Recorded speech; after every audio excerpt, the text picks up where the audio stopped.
नमस्कार दोस्तों, आर के स्टडी 94 यूट्यूब चैनल पर आप सभी का एक बार फिर से स्वागत है। दोस्तों, हिंदी व्याकरण के अंतर्गत जो विकारी शब्द है उसमें संज्ञा और सर्वनाम का हमने अध्ययन कर लिया था। आज हम अध्ययन करने वाले विशेषण के बारे में।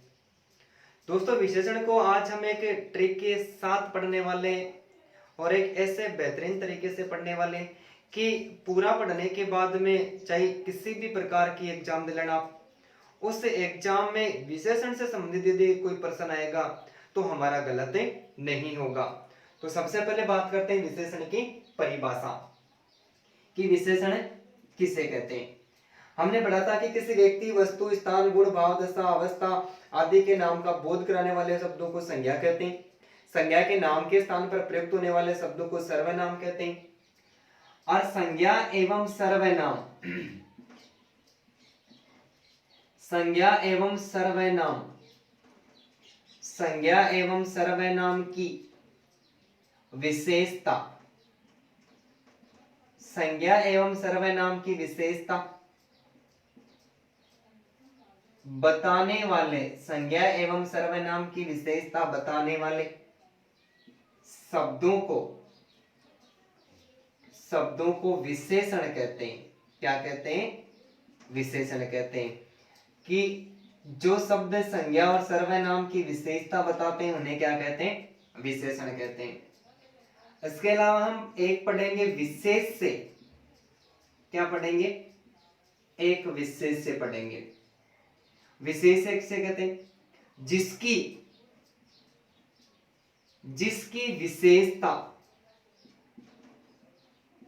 विशेषता बताई जाती है, जिसकी विशेषता बताई जाती है उसे विशेष से कहते हैं। उसे विशेष से कहते हैं। विशेषता किसकी बताई जाएगी? ये जो विशेषता है, जिसकी विशेषता या तो इस संज्ञा की बताई जाएगी या फिर किसकी बताई जाएगी? सर्वनाम की बताई जाएगी। तो जिसकी विशेषता बताई जाती है उसे क्या कहते हैं? विशेष से कहते हैं। और विशेष के साथ में हम एक पढ़ेंगे प्रविशेषण। क्या पढ़ेंगे? प्रविशेषण। कि प्रविशेषण किसे कहते हैं? तो विशेषण की विशेषता किसकी? विशेषण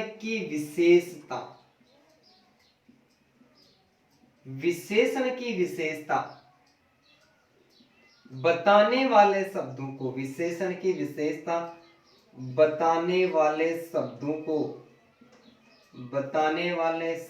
को प्रविशेषण कहते हैं। प्रविशेषण कहते हैं। ठीक है। संज्ञा व सर्वनाम की विशेषता बताने वाले शब्दों को विशेषण कहते हैं। जिसकी वाक्य में जिसकी विशेषता बताई जाती है उसे विशेष से कहते हैं। और विशेषण की विशेषता बताने वाले शब्दों को क्या कहते हैं? प्रविशेषण कहते हैं। जैसे पहला वाक्य की बात करते हैं कि पूजा बहुत सुंदर बालिका है। पूजा बहुत सुंदर बालिका है। अब इस वाक्य में विशेषण कौन सा है या फिर नहीं है, इसका पता करने के लिए हमें एक बात याद रखनी कि हमें कोई प्रश्न करना है। हमारे सामने जो विकल्प आता है और उस विकल्प के संबंध में हमें प्रश्न करना है। जैसे मैं इस वाक्य का प्रश्न बना दूं कि पूजा कैसी बालिका है। पूजा कैसी बालिका है, ये मैंने एक प्रश्न बनाया और इस प्रश्न के जितने भी उत्तर निकल के आते हैं वो सारे के सारे उत्तर हमेशा विशेषण होते हैं। और ये जो विशेषण होते हैं ये हमेशा इनमें गुणवाचक विशेषण माना जाता है। हमें सबसे पहले पहचान करनी है कि विशेषण एकदम शानदार ट्रिक है कि कोई भी प्रश्न आता है, विकल्प आता है, उस विकल्प के संबंध में हमें प्रश्न कर लेना है कि विशेषता किसकी बतानी। पूजा बहुत सुंदर बालिका, हमने क्या किया? प्रश्न कर लिया इस पूजा के संबंध में कि पूजा कैसी बालिका है। अब इसके जितने भी उत्तर निकल के आते हैं वो सारे उत्तर विशेषण होते हैं, जैसे अच्छी बुरी, मोटी पतली, छोटी बड़ी, या फिर गोरी सांवली काली, ठीक है।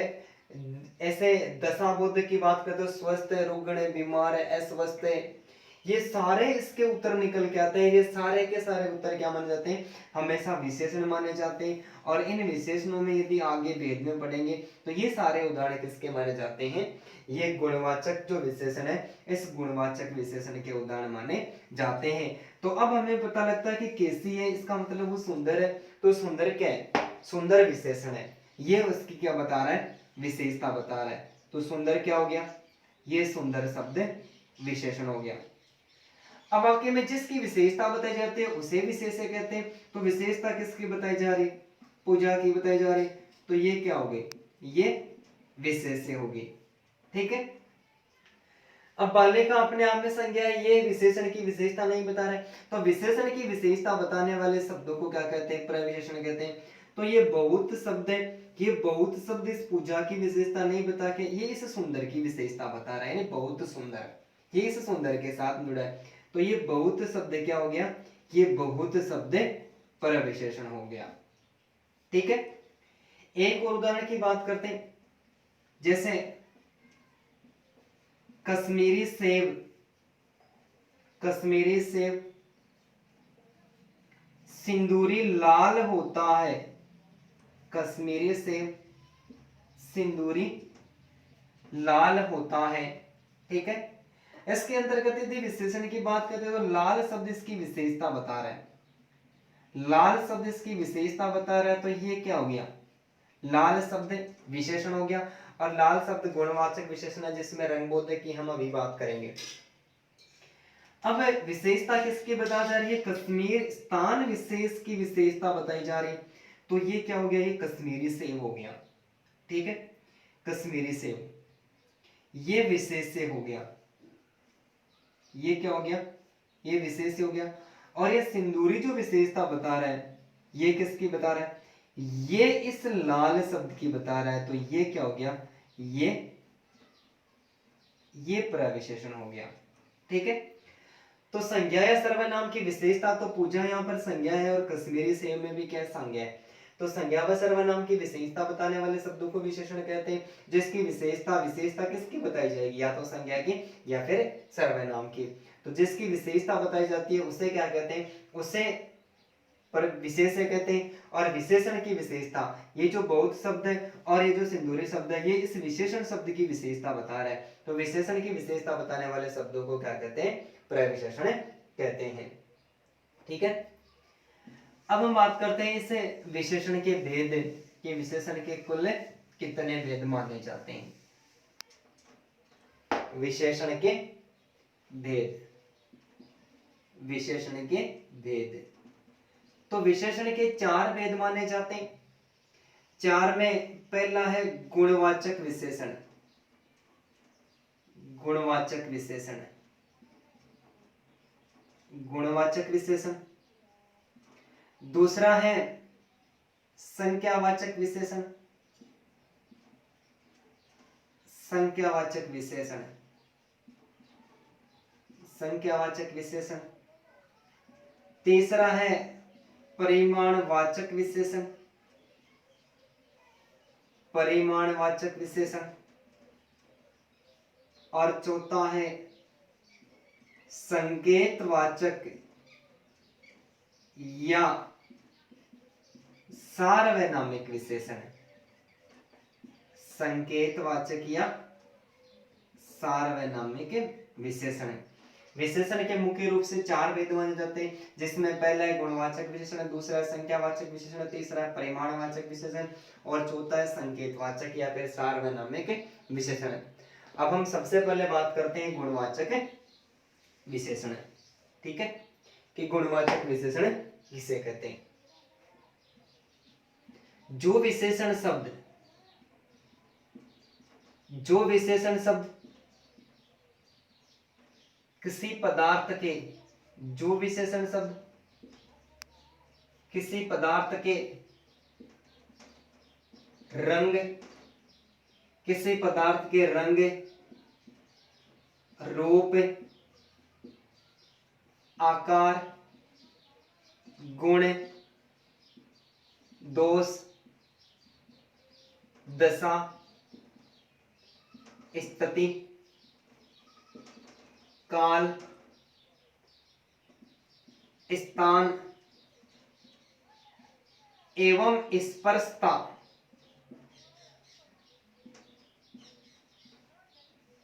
इत्यादि की विशेषता को प्रकट करते हैं। इत्यादि की विशेषता को प्रकट करते हैं। गुणवाचक विशेषण कहलाता है। गुणवाचक विशेषण कहलाता है। ठीक है।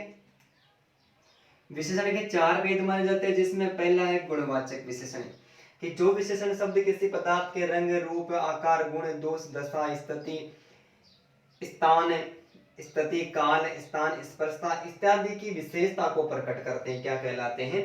उन सभी में गुणवाचक विशेषण माना जाता है।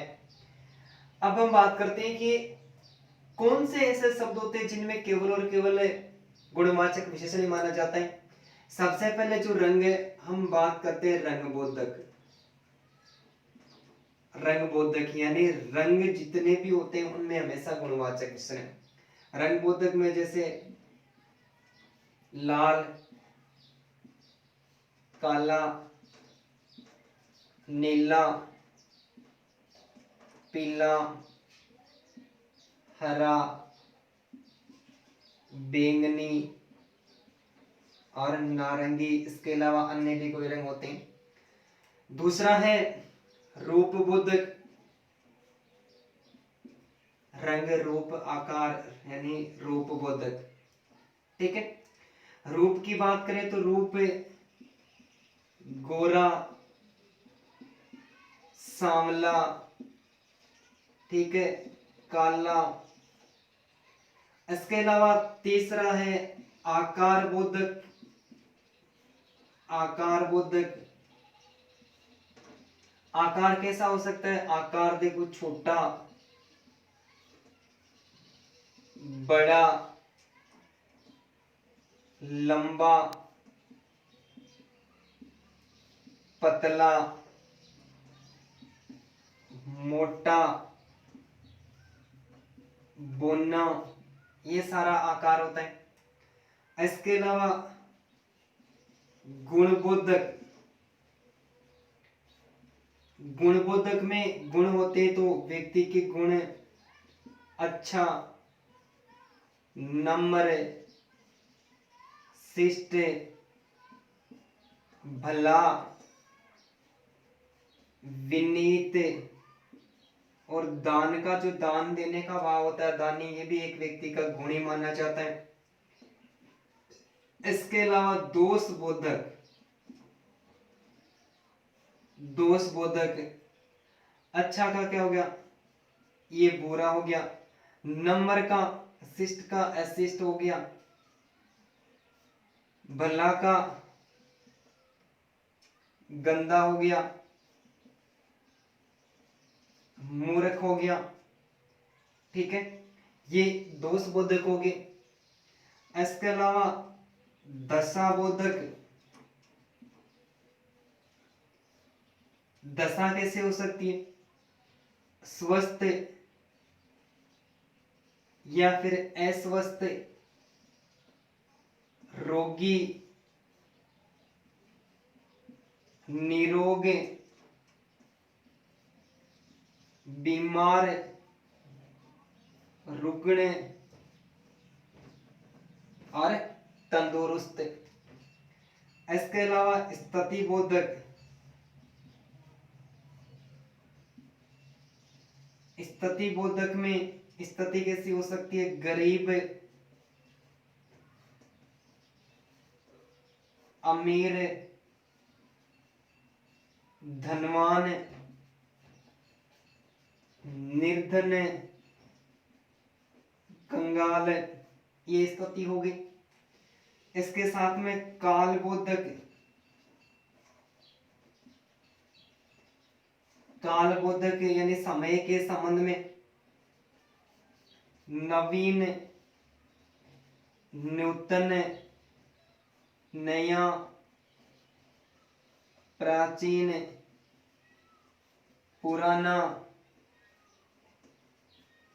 दैनिक, साप्ताहिक, पाक्षिक, मासिक, ठीक है, वार्षिक, ये सारे क्या होंगे, ये काल। इसके अलावा स्थान बोधक, स्थान बोधक में स्थान, ऊंचा, नीचा, गहरा, उथला, ऊपर, नीचे, आगे, पीछे, दाएं, बाएं, ये स्थान हो गया। इसके साथ लास्ट में है स्पर्शता बोधक। स्पर्शता यानी जिनको छूने से पता लगे, तो ठंडा, गरम, नरम, कोमल, कठोर, मुलायम और सख्त, ठीक है। अब देखो एक बार परिभाषा की फिर से बात करते हैं कि विशेषण के मुख्य रूप से 4 भेद माने जाते हैं, जिसमें पहला है गुणवाचक विशेषण। जो विशेषण शब्द किसी पदार्थ के रंग, रूप, आकार, गुण, दोष, दशा, स्थिति, दिशा, काल, स्पर्शता इत्यादि की विशेषता को प्रकट करते हैं, इन सब में क्या माना जाता है, गुणवाचक विशेषण माना जाता है। अब हमें रंगबोधक, रूपबोधक ये तो नहीं पूछेगा, लेकिन गुणवाचक विशेषण से संबंध में किसी भी प्रकार का हमें कोई प्रश्न पूछेगा, तो उस प्रश्न में जो यहाँ पर मैंने जो लिखे, जो नाम लिखे, जितने भी शब्द लिखे, इनमें से कोई न कोई एक शब्द हमें प्रश्न में मिलेगा, ठीक है। अब इनमें से चारों प्रकार के जो विशेषण हैं, इनकी परिभाषा और उदाहरण आपस में नहीं मिलते, तो यहाँ पर एक और ट्रिक काम करे जो हमने पहले बात करी थी, कि किसी के भी बारे में पूछा जाता है और हमें वहां पर प्रश्न कर लेना है, कैसा कैसे लगाकर कोई प्रश्न कर लेना है, और उस प्रश्न का जो उत्तर आता है वो उत्तर हमेशा ही गुणवाचक विशेषण होता है। जैसे कि कपिल कैसा बालक है, कपिल गोरा, सांवला, काला, छोटा, बड़ा, लंबा, पतला, मोटा, बोना, अच्छा, नम्र, शिष्ट, भला, विनीत, दानी, बुरा, अशिष्ट, मूर्ख, रोगी, अस्वस्थ, निर्धन, धनवान, अमीर, ठीक है। इसके अलावा कोई मकान के संबंध में पूछा जाता है तो नवीन है, नूतन है, नया है, प्राचीन है, पुराना है। किसी पत्रिका के बारे में पूछा जाता है तो दैनिक है, साप्ताहिक है, पाक्षिक है, मासिक है या फिर वार्षिक है। या फिर किसी स्थान के बारे में पूछा जाता है तो ऊंचा है, नीचा है, गहरा है, उतला है। या फिर किसी स्पर्शता के बारे में, जैसे ठंडा पानी है, विशेषता बता रहा है, गर्म दूध है, या फिर कोई कोमल फूल है, मुलायम चौक है, ठीक है, सख्त या फिर कठोर पत्थर है, ये सारे की सारी विशेषता बता रहा है। तो हमें क्या करना है कि हमें इतना याद रखना है कि जो विशेषण शब्द किसी पदार्थ के रंग, रूप, आकार, गुण, दोष, दशा, स्थिति, दिशा, स्थान, स्पर्शता इत्यादि का बोध करवाते हैं, उनमें हमेशा गुणवाचक विशेषण माना जाता है। और जो यहाँ पर जितने नाम लिखे हुए, जितने भी रंग है, सारे रंगों में गुणवाचक विशेषण होता है। जो रूप के बारे में, रंग रूप के बारे में, आकार या फिर गुण, दोष, दशा, स्थिति, इनसे संबंधित जितने भी शब्द आते हैं, उन सब में भी क्या माना जाता है, गुणवाचक विशेषण है। और इसके संबंध में हमें प्रश्न कर लेना है, उस प्रश्न के जितने उत्तर निकल के आते हैं वो सारे के सारे उत्तर क्या माने जाते हैं, हमेशा गुणवाचक विशेषण माने जाते हैं। इसके अलावा जो यहाँ पर जितने उदाहरण लिखे, जितने शब्द लिखे, ये सारे शब्द गुणवाचक विशेषण से हैं। आप कितनी भी एग्जाम पहले लगे उसमें सारे उदाहरण उठा के देख लेना, इनमें से कोई न कोई एक शब्द हमें किस में मिलेगा, उस विशेषण में मिलेगा। जिस वाक्य में इनमें से कोई भी शब्द मिलेगा उनमें हमेशा ही गुणवाचक विशेषण माना जाता है। ये उदाहरण किसी अन्य दूसरे विशेषण के अंतर्गत प्रयुक्त नहीं होंगे। जैसे वाक्य में कैसे प्रयोग, जैसे इसके बारे में, ये जो नीला है, पूछ ले कि नील गगन, नीला है जो गगन, गगन यानी आसमान की विशेषता कैसी है, नीली है। नील कमल, कमल की विशेषता कैसी, नीला है। नील आकाश यानी नीला आकाश, आकाश कैसा है, नीले रंग का, कौन सा विशेषण, गुणवाचक विशेषण। लाल, लाल टमाटर, विशेषता कैसी होगी, लाल होगी, ठीक है। इसके अलावा और किसी भी प्रकार का, जैसे रक्त अम्बुज, रक्त लाल कोई कहते हैं, रक्त अम्बुज यानी लाल रंग का जो कमल है उसके बारे में प्रश्न पूछ सकता है। तो वाक्य में हमें इनमें से कोई ना कोई एक शब्द मिलेगा, बाकी जहां पर भी इनमें से कोई भी एक शब्द या उदाहरण मिलेगा वहां पर हमेशा गुणवाचक विशेषण होता है। जैसे किसी बालक की बात करें तो गोरा बालक है, सांवरा बालक है, ठीक है, छोटा बालक है, बड़ा है, लंबा है। अब बालक के संबंध में जितने प्रकार के सारे प्रश्न हो गए, अच्छा है या फिर बुरा है, अशिष्ट है, रोगी व्यक्ति है, या फिर जैसे गरीब आदमी है, अमीर आदमी है, धनवान व्यक्ति है, नई नवीन इमारत है, ठीक है, ऊंचा मकान है, गहरी झील है, ठीक है, उथला सागर है, गर्म पानी है, ठीक है, मुलायम चौक है। इस प्रकार का ही हमें क्या मिलेगा, लिखे हुए वाक्य मिलेंगे और वहां पर हमें पहचान कर लेंगे यहाँ पर किसी भी पदार्थ के संबंध में प्रश्न किया जा रहा है और उस प्रश्न का कोई आंसर निकल के आ रहा है, वो सारे के सारे उनमें क्या माने जाते हैं, गुणवाचक विशेषण ही माने जाते हैं। ठीक है, तो जो विशेषण शब्द किसी पदार्थ के रंग, रूप, आकार, गुण, दोष, दशा, स्थिति, स्थान एवं स्पर्शता इत्यादि का बोध करवाते हैं, उन सभी में गुणवाचक विशेषण ही माना जाता है। ठीक है,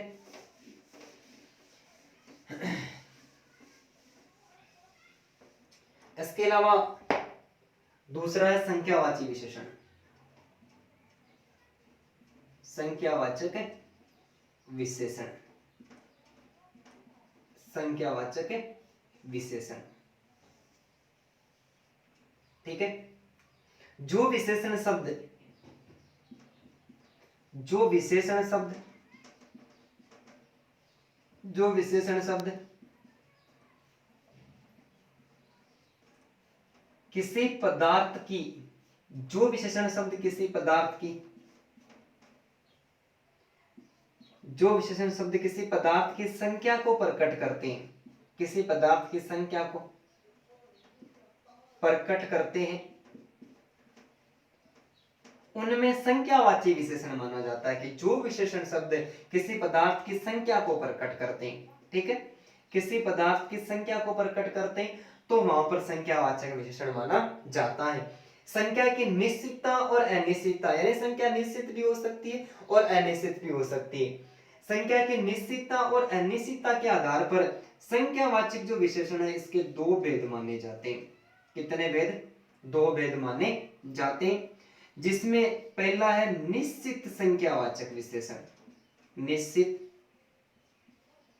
संख्यावाचक विशेषण, निश्चित संख्यावाचक विशेषण। और दूसरा है अनिश्चित, अनिश्चित संख्यावाचक विशेषण, अनिश्चित संख्यावाचक विशेषण। निश्चित संख्यावाचक विशेषण और अनिश्चित संख्यावाचक विशेषण।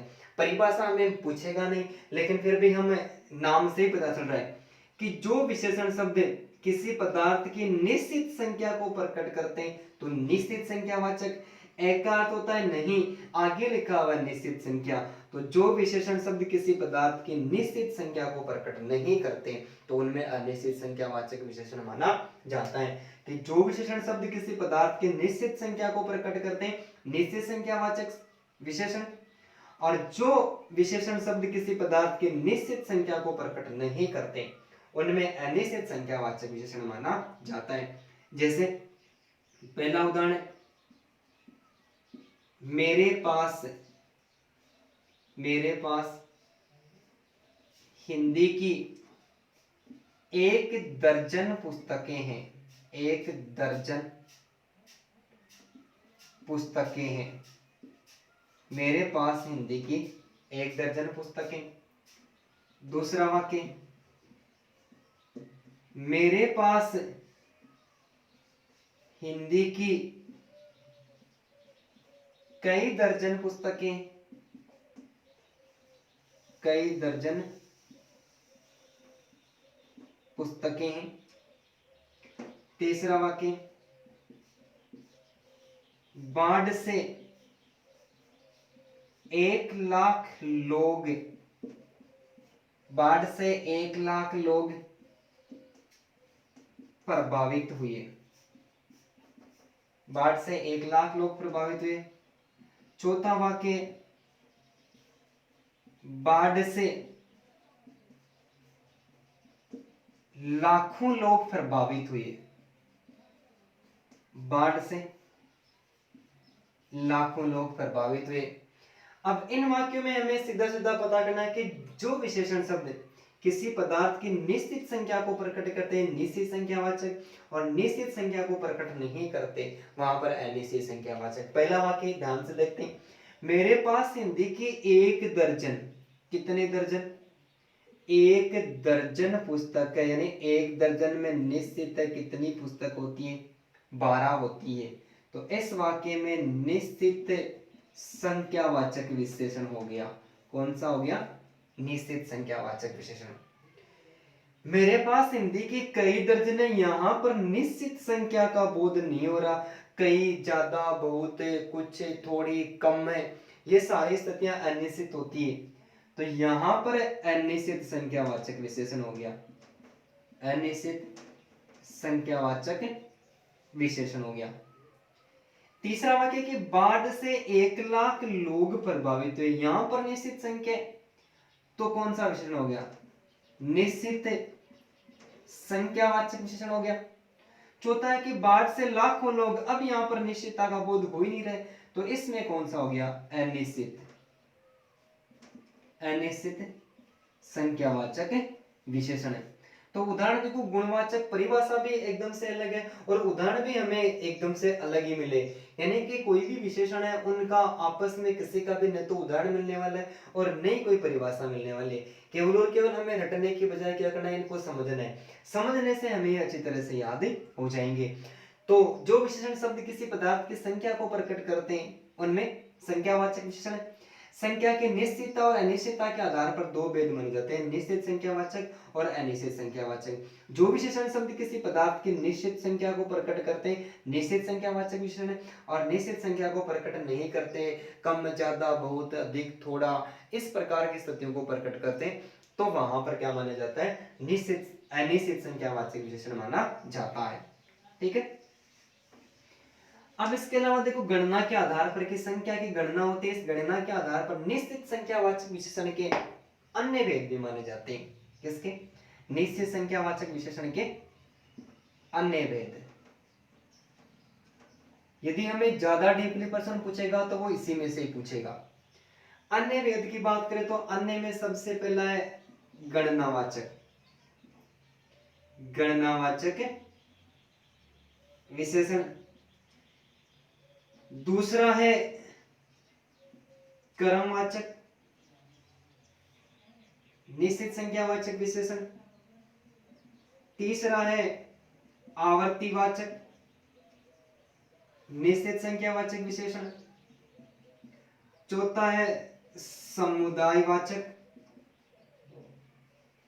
निश्चित संख्यावाचक विशेषण। और पांचवा है समुच्चय बोधक निश्चित संख्यावाचक विशेषण।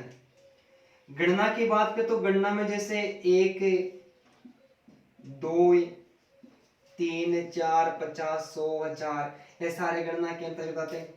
क्रम की बात करें तो जैसे पहला, दूसरा, या फिर प्रथम, द्वितीय, तृतीय, चतुर्थ, पंचम, या पहला, दूसरा, तीसरा, चौथा, पांचवा, 10वां, 20वां, 50वां, 100वां, ये सारे के सारे किसके अंतर्गत आते हैं? कर्म के अंतर्गत आते हैं। आवर्ती का मतलब है एक का दोगुना हो गया, तो जैसे दुगुना है, तिगुना है, चौगुना है, ये सारे के सारे किसके अंतर्गत आते हैं? ये आवर्ती 5 गुना, 10 गुना, 50 गुना, 100 गुना, 1000 गुना, 5000 गुना। समुदाय के अंतर्गत आएंगे, समूह हो जाएगा, 2 का समूह दोनों, 3 का समूह तीनों, 100 का समूह जैसे 50 का समूह। समुच्चय के अंतर्गत जैसे शतक है, 100 का समूह शतक हो गया, 700 का समूह जैसे सतसई हो गया।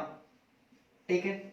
इसके अलावा जो शताब्दी है वो हो गया, दशाब्दी हो गया, ये सारे के सारे किसके अंतर्गत शामिल किए जाए, ये समूचे बोधक है। यानी निश्चित संख्यावाचक जो विशेषण है इसके अन्य भेद भी माने जाते हैं, जिसमें पहला कौन सा है, गणनावाचक। गणना में क्रम रहेगा 1 2 3 4 5 गिनती के आधार पर। दूसरा क्रमवाचक जैसे पहला दूसरा तीसरा चौथा पांचवा, प्रथम द्वितीय तृतीय, आवर्ती में दुगुना तीन गुना चार गुना, समुदायवाचक में दोनों तीनों चारों, या फिर समूचे बोधक में शतक शतसही शताब्दी, इस आधार पर। अब हमें प्रश्न पूछेगा, तो जैसे मैं एक वाक्य लिखूं कि जैसे पहला वाक्य, आज कक्षा में, आज कक्षा में 50 विद्यार्थी, आज कक्षा में 50 विद्यार्थी उपस्थित थे। ठीक है, 50 विद्यार्थी तो निश्चित संख्या का बोध तो करवा रहा है, लेकिन निश्चित संख्यावाचक विशेषण है। लेकिन निश्चित संख्यावाचक विशेषण में भी यदि हमें विकल्प में पूछ ले तो निश्चित में यहाँ पर देखो कौन सा हो गया, पहला उदाहरण है गणनावाचक है विशेषण। तो आज कक्षा में यानी 1 2 3 4 5 10 15 20 50 100 1000 जितने भी जो गणना सम्मिलित होती है वो गणनावाचक विशेषण के अंतर्गत शामिल होता है। क्रमवाचक, इसका एक उदाहरण की बात करें, जैसे अध्यापक ने कहा कि 5वां पाठ पढ़ो। अध्यापक ने कहा कि 5वां पाठ पढ़ो। यहाँ पर जो 5वां पाठ है ये क्या कर रहा है, पहला दूसरा तीसरा प्रथम द्वितीय तृतीय, ये किसके अंतर्गत शामिल है, क्रम के। तो इसमें क्रमवाचक विशेषण माना जाता है। जैसे आवर्तीवाचक, आवर्ती पास, मेरे पास आपसे दुगुने पेन है, मेरे पास आपसे दुगुने, तो दुगुना है वो किसके अंतर्गत आता है, ये आवर्तीवाचक, दुगुना 3 गुना 4 गुना 50 गुना 100 गुना जितने भी आते हैं। समुदायवाचक, इसमें दोनों तीनों चारों पांचों, तो तुम दोनों कहाँ रहते हो। यहाँ पर दोनों शब्द आया तो ये समुदायवाचक। इसके अलावा जो समूचे बोधक है इसमें उदाहरण की बात करें तो जैसे क्रिस गेल ने विश्व इतिहास का, क्रिस गेल ने विश्व इतिहास का सबसे तेज शतक लगाया। यहाँ पर शतक आया है तो ये किसका उदाहरण हो गया, ये इसे समूचे बोधक का हो गया। इसके अलावा एक और उदाहरण की बात करें, कवि बिहारी ने बिहारी सतसई की, कवि बिहारी ने बिहारी सतसई की रचना की। सतसई का अर्थ होता है 700 दोहों का समूह है, तो बिहारी सतसई के अंतर्गत कुल 713 दोहों का समूह था। जो 700 से अधिक होता है फिर 700 का समूह होता है उसको सतसई कहते हैं। तो यहाँ पर समूचे बोधक का उल्लेख हो रहा है। एक बार फिर से बात करते हैं कि जो विशेषण शब्द किसी पदार्थ की संख्या को प्रकट करते हैं उनमें संख्यावाचक विशेषण संख्या की निश्चितता और अनिश्चितता के आधार पर दो भेद माने जाते हैं, एक निश्चित संख्यावाचक और दूसरा अनिश्चित वाचक। ठीक है, जो विशेषण शब्द किसी पदार्थ की निश्चित संख्या का बोध करवाते हैं निश्चित संख्यावाचक विशेषण, और निश्चित संख्या का बोध नहीं करवाते तो अनिश्चित संख्यावाचक विशेषण माना जाता है। इसके साथ में गणना के आधार पर निश्चित संख्यावाचक विशेषण के अन्य भेद माने जाते हैं, जिसमें पहला है गणनावाचक विशेषण।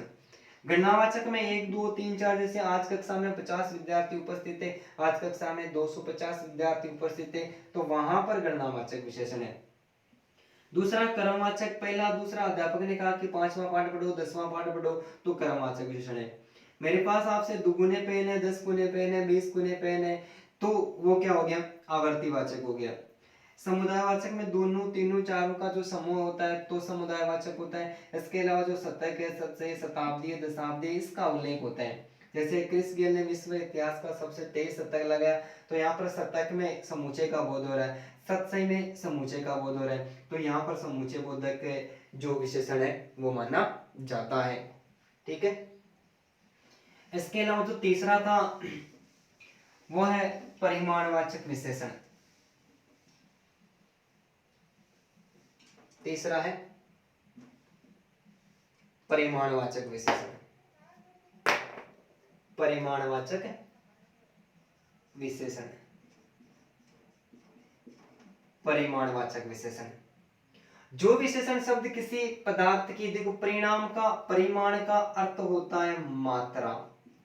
क्या होता है? मात्रा होता है। तो जो विशेषण शब्द किसी पदार्थ की मात्रा को प्रकट करते हैं, मात्रा का मतलब माप या तोल, तो जो विशेषण शब्द किसी पदार्थ की मात्रा को प्रकट करते हैं परिमाणवाचक विशेषण कहलाता है।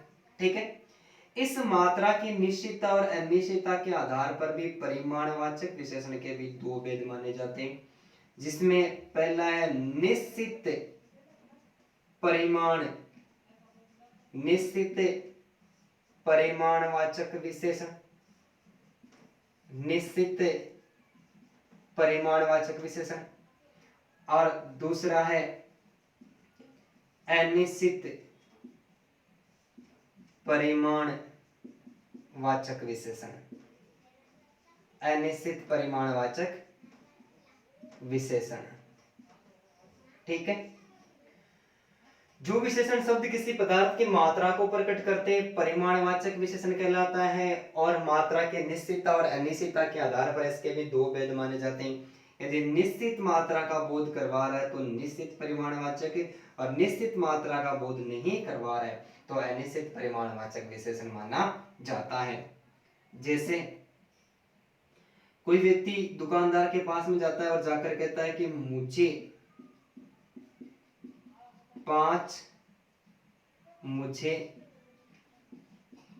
5 किलो चीनी देना। अब 5 किलो चीनी, यहां पर निश्चित मात्रा का बोध हो रहा है क्या? बिल्कुल हो रहा है। तो ये हो गया निश्चित परिमाणवाचक विशेषण। लेकिन कोई व्यक्ति किसी दूध वाले के पास में जाता है और कहता है कि थोड़ा सा दूध देना, ये मात्रा को तो प्रकट करा है लेकिन निश्चित मात्रा को प्रकट नहीं करा है, तो ये हो गया अनिश्चित परिमाणवाचक विशेषण। ठीक है, इसके अलावा एक और उदाहरण की बात करें तो पहाड़ से 1,00,000 टन खाद्यान्न यानी खाने का अन्न नष्ट हो गया। अब देखो यहाँ पर ये संख्या का बोध नहीं करवा रहा, ये टन यानी परिणाम मात्रा का बोध करवा रहा है, और हमें निश्चितता का बोध करवा रहा है। तो यहाँ पर क्या हो गया? निश्चित परिमाणवाचक विशेषण हो गया। ठीक है, लेकिन वाक्य ऐसा लिखा है कि बाढ़ से लाखों टन, बाढ़ से लाखों टन खाद्यान्न यानी खाने का जो अन्न था वो नष्ट हो गया। तो यहाँ पर जो लाखों टन शब्द है ये निश्चित मात्रा का बोध नहीं करवा रहा है, तो इसमें अनिश्चित परिमाणवाचक विशेषण माना जाता है। तो अनिश्चित परिमाणवाचक विशेषण माना जाता है। एक बार फिर से बात करते हैं, विशेषण का जो तीसरा जो भेद है वो है परिमाण। परिमाण का अर्थ होता है मात्रा। परिभाषा क्या होगी? जो विशेषण शब्द किसी पदार्थ की मात्रा का प्रकट करते हैं या मात्रा का बोध करवाते हैं परिमाणवाचक। मात्रा निश्चित भी हो सकती है, अनिश्चित भी हो सकती है। निश्चित होती है तो निश्चित परिमाणवाचक, निश्चित नहीं होती है तो अनिश्चित परिमाणवाचक। जैसे मुझे 5 किलो चीनी देना, यहाँ पर निश्चित परिमाणवाचक विशेषण है। थोड़ा सा दूध देना अनिश्चित परिमाणवाचक विशेषण है।